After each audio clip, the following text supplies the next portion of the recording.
tratamientos diagnósticos y terapéuticos ofrecidos, el derecho a acceder a una segunda opinión, el derecho a expresar por escrito la realización de un diagnóstico o tratamiento de salud, así como el derecho a no ser sometido a medidas de aislamiento, contención coercitiva o cualquier práctica que construya tratos crueles, inhumanos o degradantes. También el derecho a ser sujeto a medios para atenuar el escalamiento de crisis, así como un diagnóstico integral e interdisciplinario y a un tratamiento basado en un plan prescrito individualmente. El derecho a la prestación en atención expedita a las mujeres embarazadas que presenten una urgencia obstétrica. Y bueno, aquí hay otros derechos que para no cansarlos me iré como a lo sustantivo, ¿no? Ahora bien, tenemos también la Ley General de Salud está estructurada de tal manera que está disgregada o está dispersa más bien esta clase de derechos, ¿no? Y en cuanto a la afiliación, ¿no? Hay derechos para los usuarios de los servicios de salud en términos generales y hay derechos para los usuarios que no tienen seguridad social, ¿no? Y aquí se establecen o se puntualizan más, pero también hay derechos a su vez para los enfermos en situación terminal y también hay derechos para los enfermos en salud mental. Una de las consideraciones propias, desde luego, es que deberíamos de llegar a una parte dogmática, una parte de la Ley General de Salud en donde se puedan agrupar de manera generalizada, ¿no? Sin hacer una distinción entre si es un usuario del sector de la seguridad social o si carece de estas características, porque al final del día la atención médica es generalizada y no se le puede negar la atención médica, más hoy en día en temas de urgencias, con el convenio de intercambio de servicios de salud, a ningún usuario, ¿no? Atendiendo a su afiliación de la atención médica. En noviembre de 2023, a partir, como es de su conocimiento, a partir de la sesión del CEMAM, se aprobó el decálogo de los derechos de los pacientes, que esta fue retomada literal de algunas consideraciones que la propia Suprema Corte había hecho, ¿no? No simplemente copiamos y pegamos la Ley General de Salud, sino que se trató de hacer un análisis pormenorizado, ¿no? De cuáles eran como estas características y bueno, se llegó a este decálogo de los derechos de los pacientes en cuanto a la revisión, a la atención médica adecuada, al trato digno y respetuoso, a este tema de la información, que es algo que nos pasa mucho, que la mayoría de las quejas tienen que ver con que los usuarios no reciben la información suficiente. De hecho, cuando un paciente es atendido como por diversas especialidades, cada uno de los médicos le hace un señalamiento de su especialidad, ¿no? Y no hace un diagnóstico integral y a veces se contradicen, ¿no? Con los de los otros especialistas y cuando llegan con el familiar, pues el familiar tiene pues mucha inquietud porque no entiende, de por sí no se entienden los temas técnicos o algunos médicos utilizan muchos tecnicismos y no se da esta información clara ni oportuna, ¿no? Verás si es un caso que no hemos tenido como algunas consideraciones, pero sí de la manera que sea de manera clara y que sea suficiente. Y a veces también que no sea cada 6 horas, ¿no? Hay pacientes que por su grado de complejidad, pues los usuarios pues, también requieren que se les dé, ¿cómo se llama? Una información pues, de manera oportuna. De hecho, el ISSSTE tiene un programa muy interesante en ciertas salas de urgencias que se llama Trato Digno.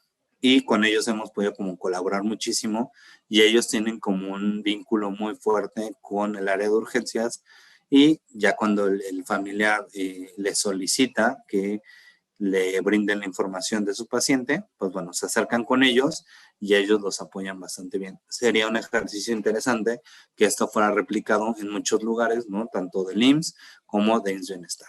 Bueno, tienen derecho a decidir libremente sobre su atención, otorgar o no su consentimiento válido o informado, ser tratados con confidencialidad, digo, en términos de la Ley General de protección de datos personales en posesión de sujetos obligados, pues estamos obligados a garantizar, ¿no? la seguridad de la información y sobre todo al tratarse de datos personales sensibles, ¿no? Es muy importante a veces que muchos usuarios nos solicitan el expediente clínico. Nosotros lo que hacemos por lo regular es asesorarlos a efecto de que vayan con el INAI, ¿no? Porque el establecimiento no se los quiere otorgar y nosotros lo que les señalamos es, bueno, te oriento para que ejerzas tus derechos ARCO y la mayoría de las veces pues les otorgan el expediente y ya a través del expediente pues pueden ejercer tanto la queja como solicitar una segunda opinión, ¿no? A partir de una gestión inmediata.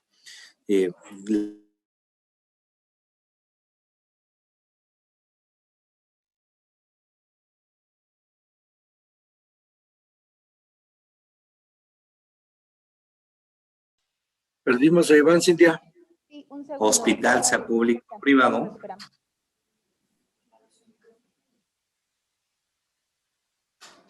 Internet. Bueno, ¿me escuchan? Ya te escuchamos. Perdón, este es el internet, está fallando un poquito. ¿En qué red estás? Salud. En inalámbrica. Bueno, contar con facilidades para obtener una segunda opinión es el tema de urgencias, como lo comentábamos hace ratito, que ha sido sumamente robustecido con el tema del intercambio de servicios de salud, que fue publicado en el Diario Oficial de la Federación, así como tener un expediente clínico y, bueno, inconformarse, que es una de las cuestiones que pues, vemos al día a día por la atención médica recibida. Más allá de inconformarse, lo que pretendemos o lo que se ha pretendido, como lo comentaba hace unos momentos, es coadyuvar, ¿no? Coadyuvar no significa estar del lado de la institución, al contrario, coadyuvar es llegar a una solución pacífica o llegar a la solución del conflicto a través de poder solucionar el tema de fondo. Y el tema de fondo muchas veces es un tema ya sea administrativo para recibir la salud o es un tema de salud como tal. Entonces, siempre abordamos a los usuarios a través de cómo estás, cuál es tu estado de salud, necesitas que te atendamos y sobre eso primero generamos como la gestión inmediata y una vez que los usuarios estén como tranquilos, pues les decimos si quieren acceder a la queja o no, lo pueden hacer a la par, pero lo que privilegiamos muchísimo es que los usuarios estén bien, ¿no? Hemos trabajado muy de la mano con el ISSSTE, muy de la mano con el IMSS. Esperamos que ahorita con la administración entrante lo podamos hacer con el Bienestar. Y bueno, con las comisiones estatales también hemos llegado a tener algunas colaboraciones y crean que estamos a la orden para cualquier situación que se pueda presentar, ¿no? Para poder proteger el derecho a la salud, ¿no? Y bueno, el tema que nos ocupa, que son los derechos indenominados, y estos tienen que ver con derechos que no son reconocidos de manera explícita, pero que están implícitos en otra norma. Es decir, a partir del texto constitucional, que solamente señala que todos tenemos derecho a la protección de la salud, ¿no? Y que fue reformado después ya para generar otros mecanismos en cuanto a las personas sin seguridad social, pero de manera, pues, como histórica, solamente se señalaba esta parte, ¿no? Y se encontraba como muy abierto a que la ley definiera, pues, cuáles eran los derechos consignados dentro del derecho a la salud. Y bueno, son derechos que se reconocen, crean o infieren a través de una interpretación jurisprudencial. Y bueno, a través del proceso de ponderación de principios se han establecido reglas subconstitucionales que permiten proteger los derechos inherentes a las personas y no positivados del individuo para su pleno desarrollo como persona. ¿Cuál es la utilidad de estos derechos indenominados? Difícilmente la ley, como lo platicamos hace unos momentos, va a consignar absolutamente todos los escenarios posibles, ¿no? Es muy complicado. Se generalizan casos y, bueno, los casos como difíciles o particulares, pues son los casos que vienen a ser estos derechos indenominados, ¿no? A partir de ciertas interpretaciones que llegan a darse o ciertas dudas de la autoridad para resolver, ¿no? En el caso, por ejemplo, de la marihuana, ¿no? Que se determinó el libre desarrollo de la personalidad. En ninguna parte de la Constitución, ni en ninguna parte de la Ley General de Salud, ni en ningún instrumento normativo señalan ese tipo de derechos, ¿no? Pero es una respuesta a las cambiantes condiciones sociales y tecnológicas y a este continuo desarrollo de la comprensión de la dignidad humana, ¿no? Y la idea, precisamente, a través de este surgimiento de los derechos innominados, es mantener abierto, renovado y actualizado el catálogo de derechos constitucionalmente protegidos. Es decir, que a través de una interpretación, ¿no? Podamos ir generando estas actualizaciones del derecho. Si no, pues sería muy complicado hacer una reestructuración, les digo, desde la Constitución, luego la Ley General de Salud, y así como los reglamentos correspondientes de la prestación de servicios de atención médica, de investigación para la salud, de insumos, etcétera, sino que a través de casos concretos, pues se van protegiendo determinadas cuestiones. Problemática como tal, bueno, estos derechos innominados obedecen a la literalidad de la ley, ¿no? Al sistema que tenemos, que es el civil law, ¿no? Hay una tendencia muy marcada a que las personas solamente identifiquen en el catálogo constitucional de derechos pretensiones muy claras, como es el derecho a la vida, el derecho al voto, a la no discriminación o algunas libertades fundamentales como la expresión y la de tránsito. Hasta hace algunos años, previo a la reforma de 2011, esto pasaba con el Poder Judicial de la Federación. Si no estaba determinado un interés jurídico, porque era muy técnico el amparo, pues no concedían el amparo, ¿no? Decían, es que tú no tienes derecho porque la ley no te da el derecho a. Pero bueno, se dieron algunos casos en que efectivamente en esta progresividad de derechos humanos se miraron, no, si bien es cierto, no existe como tal un derecho, el mismo sí se desprende de otros derechos. Entonces fue que empezó la construcción judicial como respuesta a la falta de derechos específicos. Y bueno, como platicamos ahorita, este problema viene cuando se trata de derechos más complejos, de derechos que involucran un desenvolvimiento en otra ley de orden inferior o en su caso requieren de la interpretación. Y esto también deriva de la amplitud del contenido esencial de estos derechos que por técnica legislativa pues se especifican en normas secundarias. Uno de los autores españoles que más ha abundado el tema es Gregorio Peces Barba, y bueno, él señala que los derechos aparecen normalmente enumerados en las constituciones sin que se llegue a especificar cuál es su significado concreto, lo cual corresponde a los operadores jurídicos asignarle ese texto.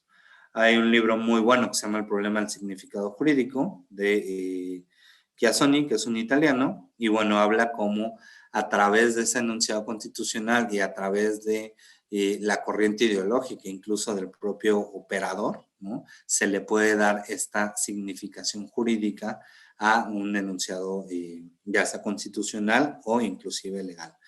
Y bueno, en primer lugar, esta significación le corresponde al legislador, pero como bien lo comentamos, no necesariamente están como todos definidos en la ley, sino que pues también le corresponde a distintos sujetos que utilizan el derecho. Y uno de esos sujetos precisamente somos nosotros, en donde tenemos la obligación de estar actualizados, ¿no? En estos temas, no solamente de un decálogo, sino también de cómo se ha venido pronunciando la Suprema Corte en cuanto al derecho a la salud, ¿no? Como iremos viendo ahorita en tratamiento oportuno y en materia de consentimiento informado.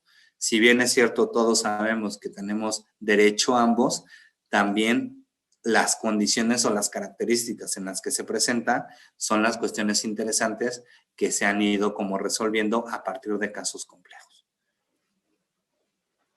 Bueno, desde 1984, de hecho, es una discusión que todavía persiste un poco, ¿no? Que no se les visualiza como derechos específicos. No todos los derechos económicos, sociales y culturales dentro de la academia o dentro de algunas corrientes de filosofía, por decirlo jurídica, siguen señalando que pues no son como derechos auténticos, ¿no? Son como derechos de segunda generación que no tienen como las características de las libertades fundamentales y los derechos civiles y políticos y por ende se les ha despreciado un poco, ¿no? Pero también tiene que ver mucho con el tema de cómo se les ha protegido para poderlos hacerlos exigibles. Hoy en día ya no es así, ya han habido corrientes muy fuertes en defensa de este tipo de derechos, en donde más allá de estar en una zona de penumbra lingüística o textura abierta, lo que permite es desdoblarlos y eso ayuda mucho a que se establezcan como directrices y como un principio, como el piso que manejábamos hace ratito, más allá como de derechos sin contenido esencial, ¿no? Que no son protegibles.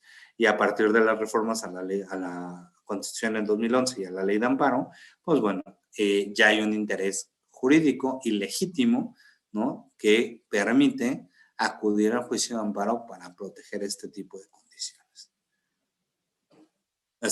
Esta discusión se inserta ya en una discusión de fondo, ¿no? Que es la complejidad que ya platicamos de prever todos los escenarios legales, así como la indeterminación, imprecisión y vaguedad de las normas jurídicas, que bueno, usualmente en un sistema como el que tenemos, y más en el común no, pues son características inherentes a las constituciones.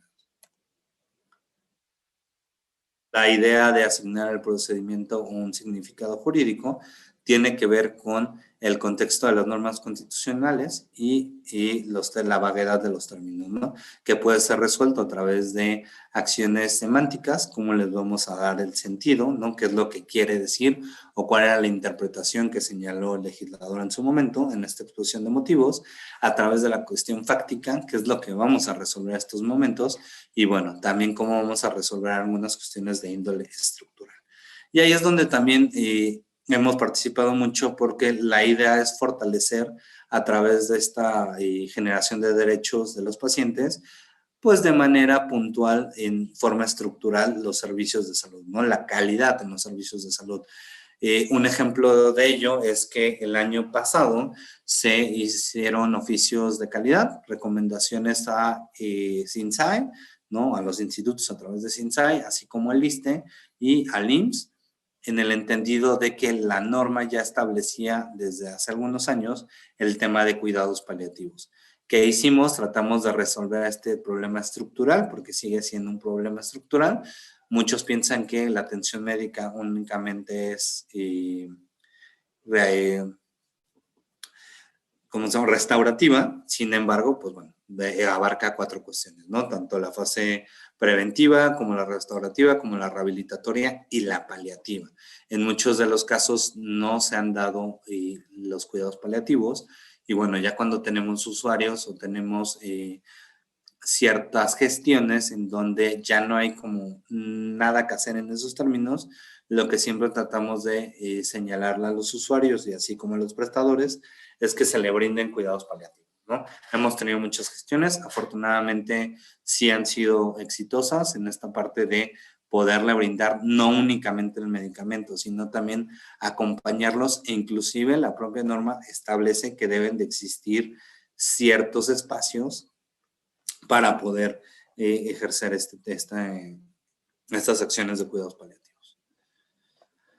Y bueno, como bien lo comentaba, los derechos fundamentales, al estar situados en los eslabones superiores del ordenamiento y constituirse en normas básicas materiales, necesitan para su concreción el paso por diferentes operadores que poco a poco van delimitando su significado.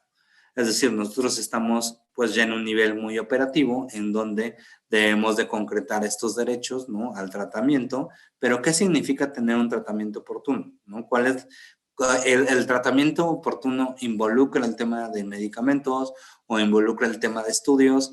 Ya la Suprema Corte se ha pronunciado en sentido afirmativo, pero bajo ciertas reglas, ¿no? No nada más como yo les decía, necesito el medicamento huérfano, ¿no? Y ya. No, o sea, sí hay ciertas consideraciones que deben de tomarse a efecto de que pueda tener el usuario ese medicamento siempre y cuando sea en beneficio de su salud.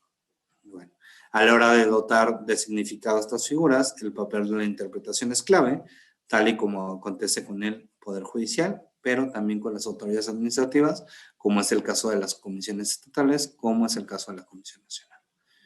Y bueno, Eso tiene que ver con posiciones encontradas, que es la tesis de la completitud del derecho, ¿no? Que defiende que se encuentra en el propio ordenamiento la solución a todos los casos posibles, que como lo platicaba es muy difícil, ¿no? Cambiar como esta perspectiva de los abogados ha sido bien complicado porque hemos tenido como que hacer interpretaciones pues ya en materia de derechos humanos, atendiendo también a tratados internacionales o inclusive a convenciones internacionales, ¿no? Y bueno, la otra cuestión es la indeterminación normativa, que efectivamente admite la posibilidad de creación del derecho por los tribunales. Digo, no sé si hay muchos abogados en el foro, pero este es un tema sumamente, pues, álgido, ¿no? Controversial, en el sentido de que por la división de poderes, usualmente pues, se pensaría que únicamente el poder legislativo, ¿no? En el ámbito de sus atribuciones, es quien va a crear derecho, ¿no? A través de esta ley general de derechos. Pero no, de hecho, quien emite la reglamentación en términos del 89, pues es el Poder Ejecutivo. Y los reglamentos de la Ley General de Salud a veces son mucho más protectores en materia de derechos, y como los propios reglamentos del ISSSTE y del IMSS tienen muchísima más pretensiones o más derechos, ¿no? En cuanto a la atención médica, a las prestaciones de atención médica, que la propia Ley General de Salud. Es muy interesante ir a estos ordenamientos porque efectivamente ahí viene el tema de salud en tu casa, ¿no? De ahí viene. Hay muchas consideraciones en donde bajo ciertos parámetros los médicos del instituto, del IMSS en particular, que es quien me ha abocado un poco más, tienen el deber y así mismo el usuario tiene el derecho de que los vayan a visitar a su casa, ¿no? Atendiendo siempre y cuando pues al impedimento que pudieran llevarse para que puedan acudir a estos médicos, ¿no? Ya hay un esquema ahí que ha manifestado el IMSS y bueno, a través de este esquema pues va dándose este tipo de atenciones, que me parece que la intención de la actual administración será que sea ya a todas las personas mayores de 65, me parece, y bueno, para eso pues ya se van a ir contratando como diversos médicos y enfermeras. Esto tiene que ver con las normas explícitas y las normas implícitas. ¿Qué son las normas explícitas? Lo que el enunciado en sí expresa, ¿no? En ese contexto normativo, y las normas implícitas se forman a partir del conjunto de normas explícitas o implícitas previamente identificadas mediante este procedimiento o método aprobado de elaboración. Hay muchos métodos, ¿no? Les decía hace ratito, las técnicas. Hay un autor que se llama Guastini, que también habla muchísimo de cómo se hace la creación judicial de derechos. Y bueno, algunos de los derechos innominados creados en sede jurisdiccional, pues es la protección a la salud de terceros, ¿no? Y la Corte ha sido muy enfática en establecer los límites de alcohol en sangre y en aire para conducir vehículos automotores, la limitación de horarios para consumo del alcohol, la promoción de la participación de la sociedad civil en la ejecución del programa para la prevención y disminución del uso nocivo del alcohol, así como las personas consumidoras en exceso de este producto que se encuentran protegidas ante el tratamiento de enfermedades derivadas de su adicción. Al final, uno de los derechos que surgió muchísimo en estos últimos años fue el derecho de los no fumadores, ¿no? A contar con espacios libres de humo de tabaco, y bajo ese esquema, pues, se generó toda una política pública en donde, pues, trataban de modificar como esta parte, ¿no? De que no convivieran, sino que estuvieran separados estas cuestiones. Y eso es parte del derecho a la salud como una protección contra riesgos sanitarios de un interés que no es jurídico, bueno, se volvió jurídico después, pero al principio fue un interés legítimo y que estaba difuso dentro de la Ley General de Salud.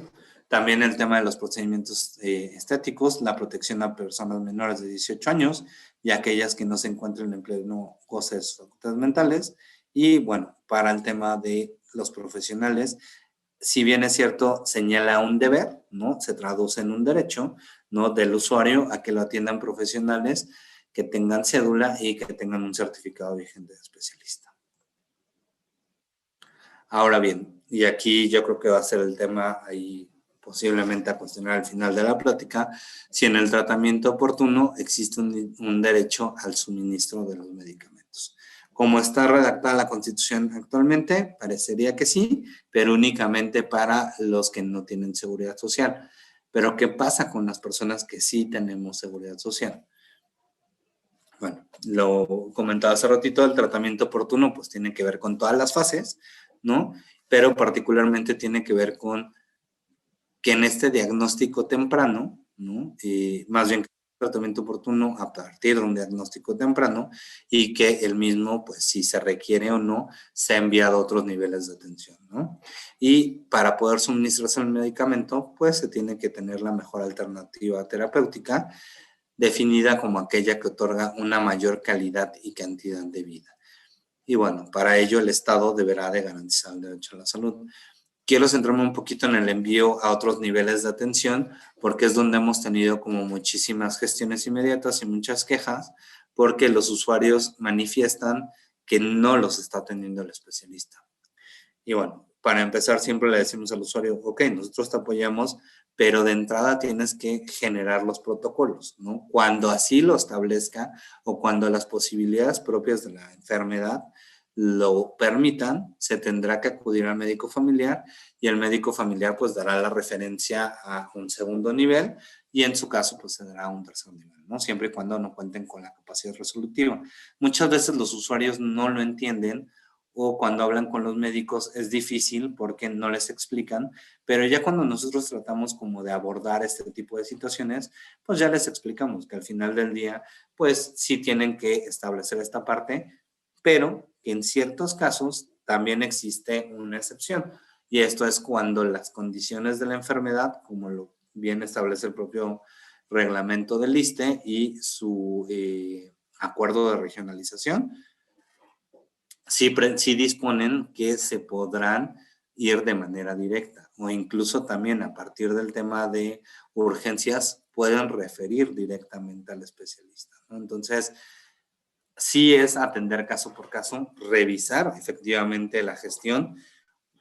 Uno de las acciones de mejora o una de las cuestiones que fortalecen mucho la CONAMED es que las gestiones inmediatas las hacen médicos, ¿no? ¿Y por qué médicos? Porque los médicos son efectivamente los que saben si es un tratamiento oportuno, si el medicamento que está solicitado se lo prescribieron o no, si es para dicha enfermedad, si amerita segundo nivel, qué servicio, porque muchas veces tenemos usuarios que, necesito el servicio de neurología, pero cuando detectan los médicos, pues no es el servicio de neurología, sino pues pudiera ser el servicio de cardiología o de, no sé, medicina interna, etcétera, ¿no? Entonces, justo a partir del análisis y la evaluación del caso de manera clínica, es que tendemos a hacer una clasificación, no una semaforización de la gestión inmediata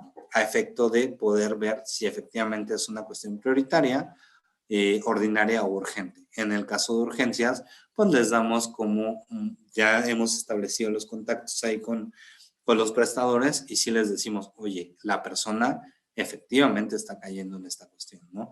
No somos de urgencias sentidas, ¿no? Entendemos que la mayoría de los centros de salud están muchas veces las áreas de urgencias llenas de este tipo de consideraciones, pero lo que hacemos es efectivamente revisar si es una urgencia, ¿no? Y si es una urgencia real, ¿no? En términos de la Ley General de Salud y el reglamento, que lo disponen como tal, donde se encuentra en peligro la vida o un órgano, ahí hacemos muchísima presión y tratamos de que nos atiendan a la brevedad, ¿no? De que atiendan al usuario lo más pronto posible. Y bueno, este tratamiento oportuno tiene que ver con 4 parámetros, ¿no? El tema subjetivo, objetivo, temporal e institucional. En la cuestión del ámbito subjetivo, pues bueno, se tiene que tomar en cuenta, y esta es una determinación de la Corte, ¿no? Donde señala que se debe tomar en cuenta el estado de salud del paciente, así como sus requerimientos clínicos y médicos. Se debe de garantizar en la cuestión objetiva que el tratamiento sea adecuado, de modo que si el paciente requiere algún medicamento, pues este es el medicamento efectivo.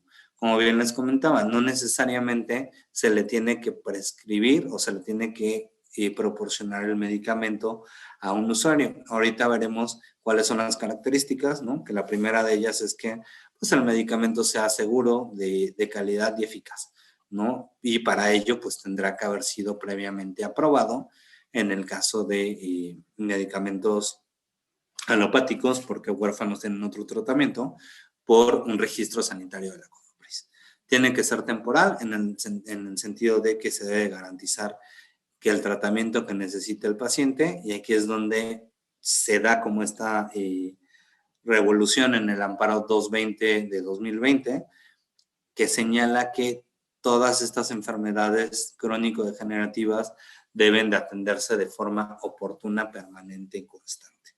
Este caso habla de VIH, si mal no recuerdo, pero debe de hacerse extensivo a un tema de cáncer, a un tema de diabetes, a cualquier enfermedad que efectivamente el riesgo de no tomar sus medicamentos pueda poner en peligro la vida del paciente. Entonces, ahí sí entra que el medicamento se debe de garantizar, así como el tratamiento, de forma oportuna, permanente y constante.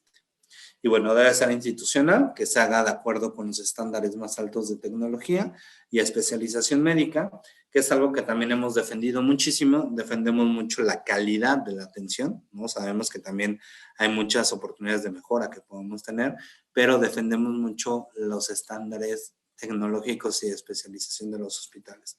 Justo tuvimos un caso de un usuario en el Hospital General, ¿no? Que era un paciente con VIH, y necesitaba que se le hiciera una cirugía, un tratamiento. Traía ahí un tema, una fístula, ¿no? en el estómago, y lo que señalaban es que sí se le iban a hacer, pero una vez que pues tuviera controlado el tema de los antirretrovirales, lo cual molestó muchísimo al usuario y fue muy agresivo, y el usuario inclusive publicó en redes y que los médicos lo estaban matando y demás. ¿Qué hicimos? Pues le señalamos que estaba en uno de los hospitales con mayor prestigio a nivel Latinoamérica, ¿no? Y que el hospital tenía estándares muy, muy altos y que tenía de los mejores especialistas en el país. A partir de esas consideraciones, que sí creemos que sean ciertas, el usuario le bajó, ¿no? Le dijimos, si no quieres, pues de todo modo, te conseguimos una segunda opinión, ya sea en el propio hospital, o tienes la posibilidad, al no tener seguridad social, que también podamos gestionar en otra institución el tema. Y al final resolvimos mucho la queja, no se dio ni en materia penal, ni en materia de OIC, ni mucho menos, y tampoco trascendió a una indemnización o un reembolso. Simplemente pues ya le dieron como el tratamiento, entendió mucho el usuario, y esta es una de las grandes ventajas que hemos tenido, ¿no? No solamente ayudamos al usuario, sí tiene derechos el usuario, pero también tiene corresponsabilidad, ¿no? Y dentro de esas corresponsabilidades vienen los derechos de los médicos. Entonces, ha habido como este tema también un derecho a la libertad de la prescripción médica, que la Corte lo ha desarrollado, ¿no? Como un derecho inominado. Y bueno, la idea también es esta parte que con algunos colegas de acá hemos señalado, el tema del paternalismo, ¿no? Entendemos que quien tiene la batuta en esta situación es el médico, pero también el médico está obligado en cierta parte a respetar la autonomía del paciente. Entonces es ahí un poco como tratar de sí señalarle lo que pues el propio usuario necesita. Denme un segundo, como que se agotó la pila. A ver, denme un segundo. A ver si, a ver. Denme.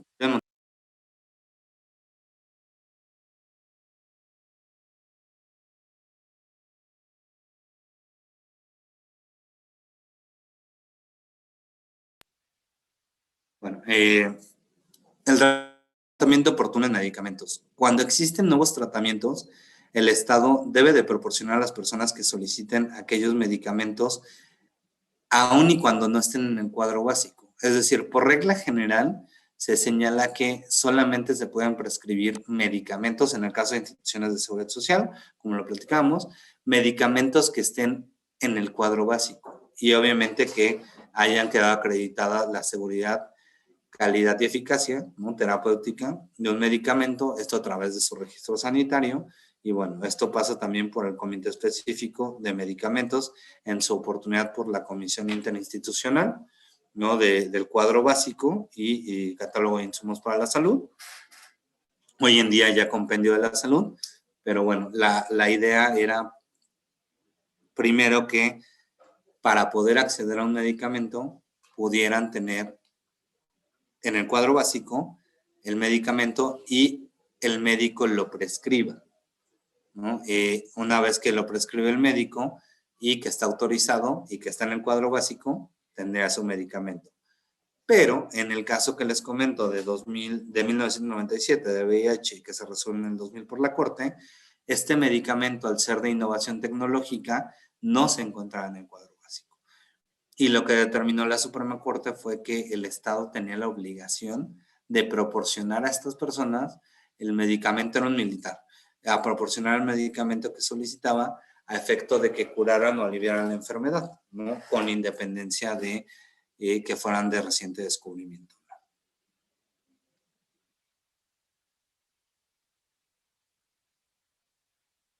¿No pasa?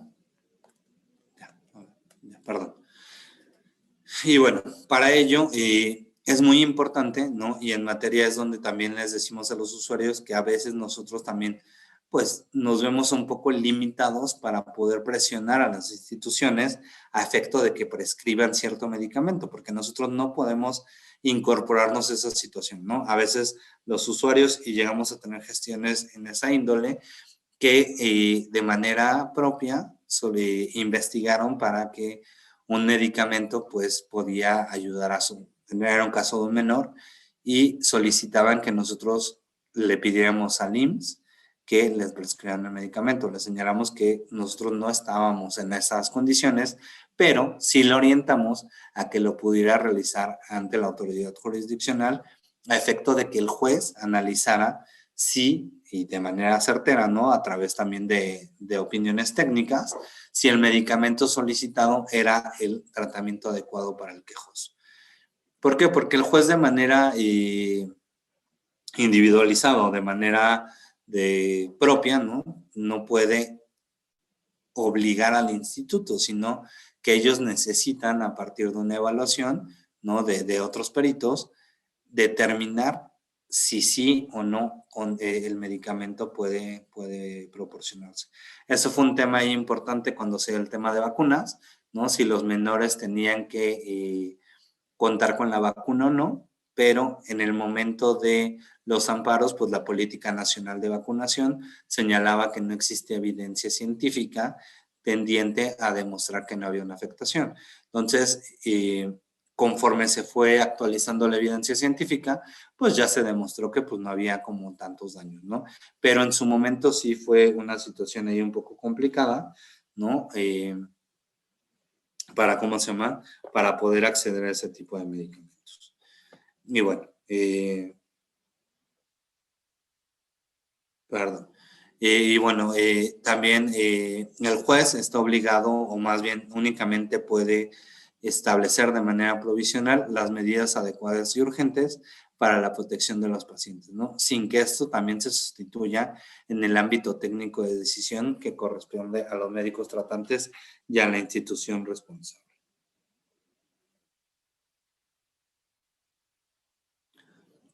Dentro de estas tesis que se han señalado y cómo se ha venido progresando el derecho a la salud, se ha señalado que el juez, de manera inmediata y sin verificación alguna, no puede ordenar el suministro de medicamentos, puesto que esta situación exige cautela y que se dicten las medidas apropiadas en interés de la salud del paciente.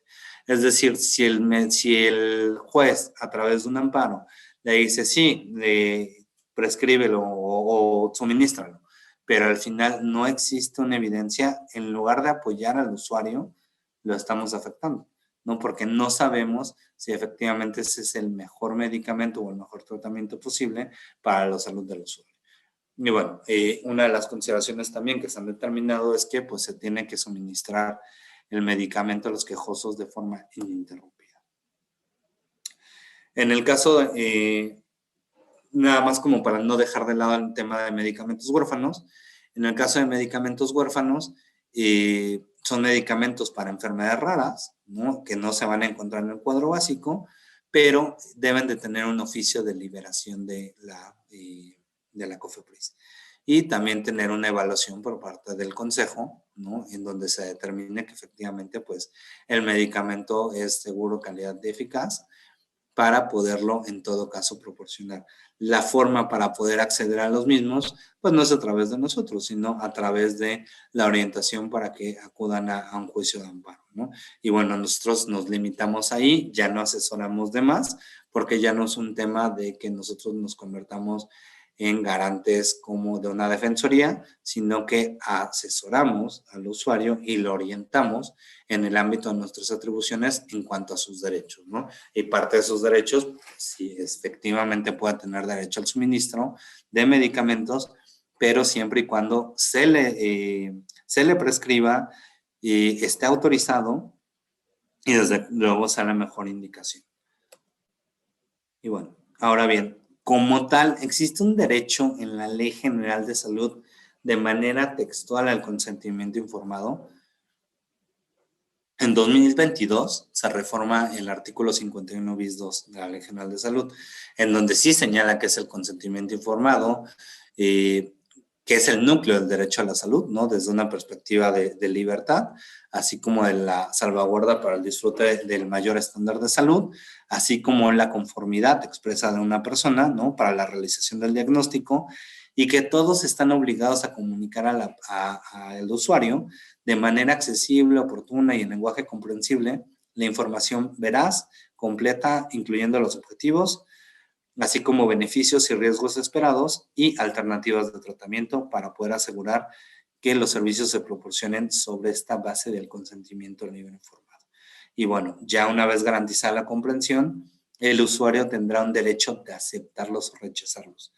De ahí o de esta descripción no existe o no viene que exista un derecho al consentimiento informado. Es una construcción conceptual, es una interpretación que al final se da. Y bueno, dentro de esta interpretación, pues es importante considerar el deber que tiene también el usuario y esta correlatividad, ¿no? El deber de dar, ¿no? Y el otro de recibir información suficiente, clara, oportuna y veraz, como lo platicábamos, a efecto de que puedan tomar decisiones relativas a su salud. El derecho es sobre las decisiones relativas a su salud, pero tiene que ver precisamente con el insumo informativo y a partir de eso podrá consentir la autorización, ¿no? De someterse a un procedimiento o un tratamiento médico o también a no someterse, ¿no? Porque también si el usuario una vez que le brinden todo este tipo de información y le digan, no sé, por ejemplo, tienes problemas de cadera, ¿no? Y tienes 35 años. Entonces le explican todas las decisiones, todos los posibles riesgos y demás. Y pues el usuario puede decir, ¿sabes qué? Pues yo no quiero, ¿no? No voy a consentir la autorización porque para mí mi decisión es no consentir la intervención. Ya me señalaron todas las características, qué puede ser beneficio, qué puede ser riesgo, etcétera, y ya yo podré señalarlo, ¿no? Y como les comentaba, hay un doble deber. Tanto el médico tiene el deber de informar al paciente como el usuario de consentir o no esa intervención. Algunos de los requisitos que se han establecido tanto en la Ley General de Salud como en las determinaciones del Poder Judicial ha sido que pues, debe ser expreso, indubitable, recabarse el ingreso.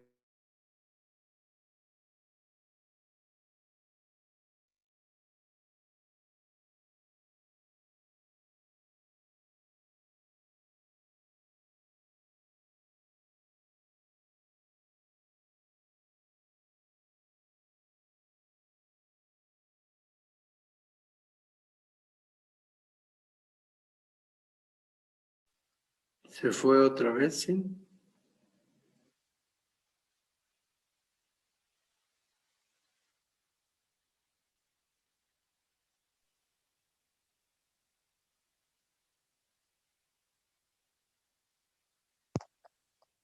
Cintia. Sí, perdón, es que se le acabó la pila a la compu del doctor, pero ya está aquí instalándose. Bueno, atendiendo, hay una pregunta por ahí en el chat, que si la libertad de prescripción de medicamentos está considerada por la vía de administración. La Suprema Corte ya definió el concepto, ahorita se los mando en el chat, el concepto de prescripción médica como tal, o más bien la libertad de prescripción. Y considerando los criterios que ha emitido la Suprema Corte, la realidad es que sí está incluida la vía cuando se acredita justamente que la opción que le da el médico potencialmente mejorará en menor tiempo la salud del paciente. Entonces sí está considerando la vía.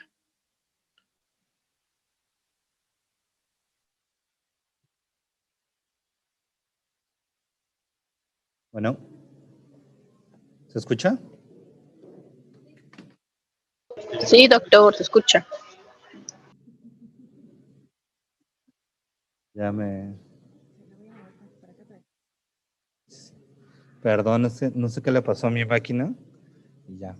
Y tampoco sirve la pila. Pero bueno, como parte de estas consideraciones, como lo platicaba hace ratito, parte de los requisitos del consentimiento informado pues, tiene que ser expreso, indubitable, se tiene que recabar al ingreso, no debe estar firmado siempre que el estado de salud del usuario lo permita y no puede ser un consentimiento general.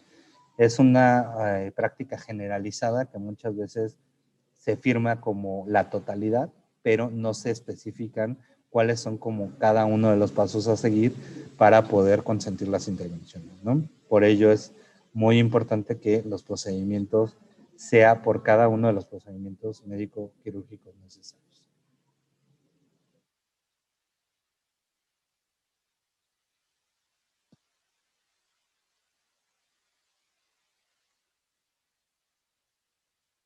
Y bueno, el consentimiento informado pues tiene que ver con el estado de salud del paciente, tiene que informarse acerca del diagnóstico de su padecimiento, así como el tratamiento de intervenciones necesarias para tratar el mismo y sus alternativas, y desde luego los riesgos inherentes y los efectos que puedan tener tales tratamientos o intervenciones. Existen algunas excepciones, ¿no?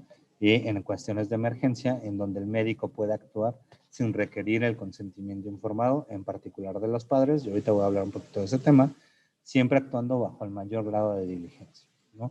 En estos casos de emergencia, el médico siempre puede aplicar el mejor tratamiento, más bien debe de aplicar el mejor tratamiento disponible en cuanto a las posibilidades materiales. En el caso de menores de edad, ¿no? Como ahorita lo comentaba, y es un caso ahí donde los padres no querían que se le transfundiera al menor un tema de sangre, ¿no? Por un tema de convicciones religiosas. El Estado, a partir del interés superior del menor, señaló esta cuestión de que efectivamente tenía que salvaguardar la salud del menor. Y bueno, pasaron dos cosas, en donde si bien es cierto los padres tienen el derecho a conocer, comprender y postular un tratamiento alternativo, si este no existe, el Estado puede asumir la tutela, ¿no? Sí es importante que las autoridades tengan una mentalidad abierta y que los padres puedan participar en el debate al tomar las decisiones médicas a efecto de entender sus razones, argumentos y preocupaciones, pero de ahí no viene que el usuario como tal, o más bien que se respete esta parte en términos de la resolución que señala y puede inclusive asumir el Estado la tutela, ¿no? Bajo los trabajadores sociales del menor a efecto de que se le haga la intervención correspondiente. Y bueno, es muy importante que el conocimiento, más bien que el consentimiento informado, y se obtenga, como lo platicamos, cada vez que sea necesario y bueno, que se encuentre en el expediente clínico. Parte de los eventos que requieren estas cartas, bueno, vienen en la norma, ¿no? Tanto el ingreso hospitalario, los procedimientos de cirugía mayor, los que requieren anestesia general o regional, ¿no? La salpingoglasia y vasectomía, la donación de órganos, la investigación clínica en seres humanos, la necropsia hospitalaria, así como procedimientos diagnósticos y terapéuticos considerados por el médico como de alto riesgo o cualquier otro procedimiento que entrañe mutilación. Y bueno, como parte de todas estas cuestiones, pues es muy importante que los usuarios, así como nosotros, que somos los que damos atención constante a los usuarios, conozcamos los derechos que le asisten a la población como parte del contenido esencial del derecho a la salud. En todas las vertientes, no solamente en la atención médica, sino en la protección contra riesgos sanitarios, la prevención y promoción de la salud, vigilancia sanitaria, investigación para la salud y enfermedades transmitidas por vectores. Queda como duda, ¿no? Si es un derecho a la salud o derecho a la protección de la salud, como lo platicábamos. La mayoría de los textos internacionales habla del derecho a la salud y no únicamente de la protección. ¿Cuál es el contenido esencial y qué obligaciones implica? Ya que de la propia Constitución no se desprenden, sino que tenemos que acudir a ordenamientos y tratados internacionales para derivarlo. ¿Para quiénes? ¿No? ¿En qué consiste? ¿Qué dimensiones abarca? Como era lo que decíamos ahorita. Son solamente enunciativas, pueden haber muchas más. Y bueno, ¿cómo los aplican los mecanismos institucionales y judiciales para su protección? ¿No?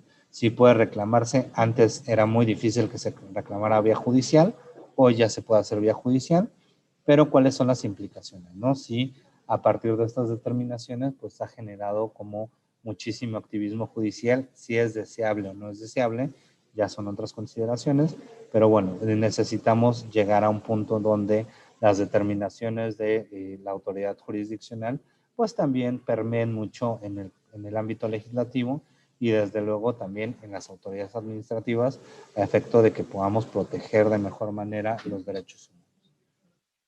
Es alguna de la bibliografía que estuvimos citando y bueno, de antemano muchísimas gracias por su atención. Una disculpa ahí por los temas técnicos, pero bueno, quedo a sus órdenes para cualquier duda o comentario.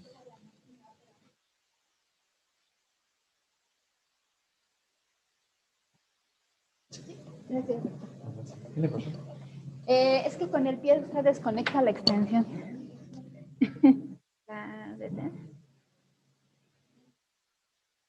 Bien, pues agradecemos mucho al doctor Iván. Les pedimos una disculpa por el pequeño inconveniente. Ya el doctor en un momento más se va a conectar ya en su equipo. Ya tenemos varias preguntas aquí a través del chat. Entonces, nada más denme 2 minutitos en lo que el doctor ya se instala nuevamente en su oficina para que podamos continuar.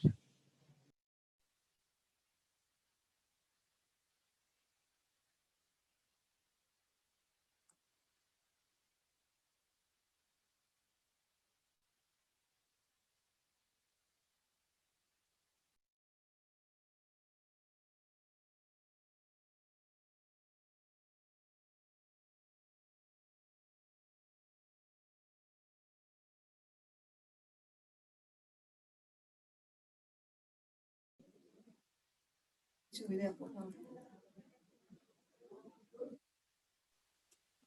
Doctor, gracias. Perdón. Bien, sí, no se preocupe, doctor, ya lo escuchamos bien. Bien, la primera pregunta que nos hicieron a través del chat fue, dice, para la libertad de prescripción de medicamentos, ¿está considerada la vía de administración? ¿En qué sentido? No sé, esta pregunta la hizo el doctor Moisés.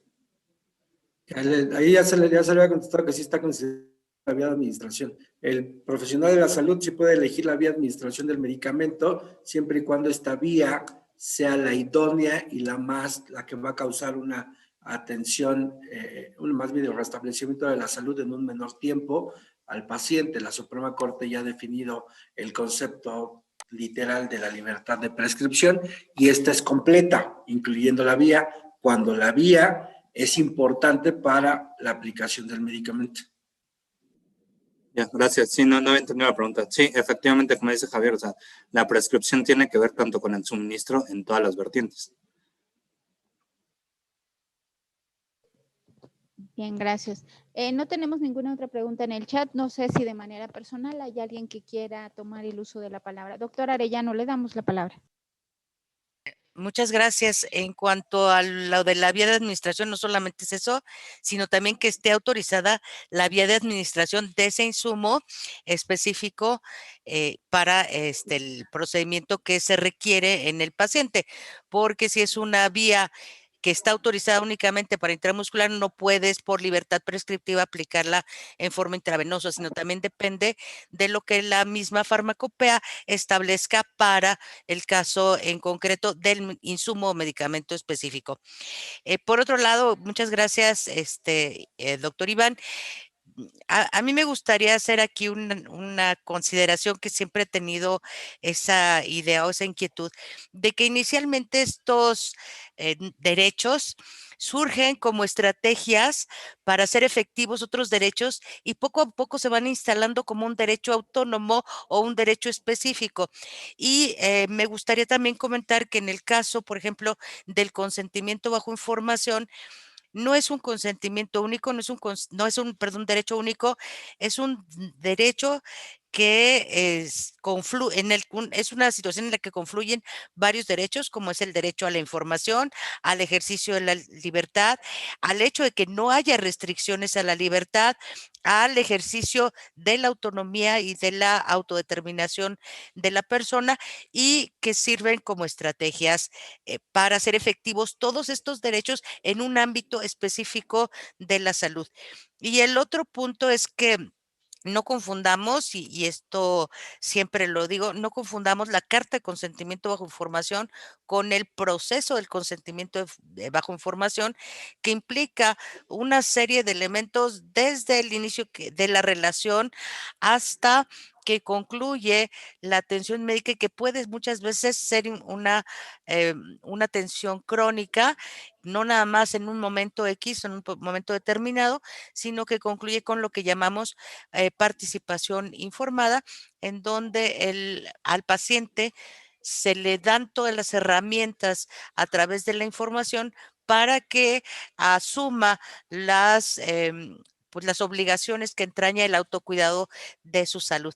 Entonces, son muy extensas estas consideraciones de estos elementos que confluyen en, digamos, estos nuevos derechos que se están reconociendo. Los derechos paliativos, lo mismo, son derechos específicos a una condición especial, pero no son derechos nuevos, son derechos que ya están, derechos que estaban contemplados, pero que requieren de una nueva formulación para un caso en concreto, y este es mi particular punto de vista. Muchas gracias, doctor Iván.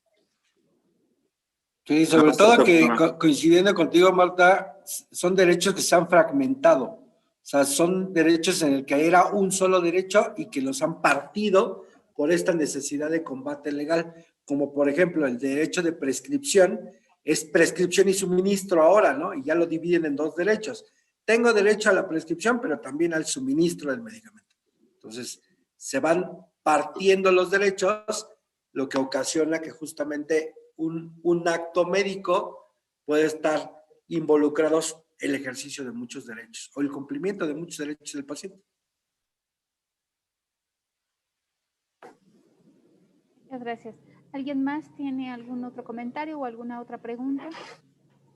No, pues yo sí felicitar al doctor Iván. La verdad es que este tema, desde que lo redactó en un artículo, les vamos a compartir el artículo que tiene el doctor Iván en la revista, que habla justamente de todo este tema de los derechos innominados, para que lo tengan completo. De hecho, me había comprometido, no sé si Cintia lo hizo, me había comprometido a que se les mandara por correo desde la semana pasada el artículo, para que justamente tuvieran en esta sesión información más completa, porque de por sí el tema del legislativo es complicado y el tema de los derechos es complicado, y ya cuando le empezamos a poner otros nombres como derecho innominado, se vuelve aún más complicado, ¿no? Entonces yo me había comprometido con ustedes, espero ahorita lo checo con Cintia si los mandó a todos los correos el artículo, si no se los mandamos en este momento, porque en ese artículo justamente van a encontrar todo esto y que tiene que ver con estos derechos que complementó perfectamente la doctora Marta, y que tiene que ver con la fragmentación de derechos que surgen incluso de un combate legal.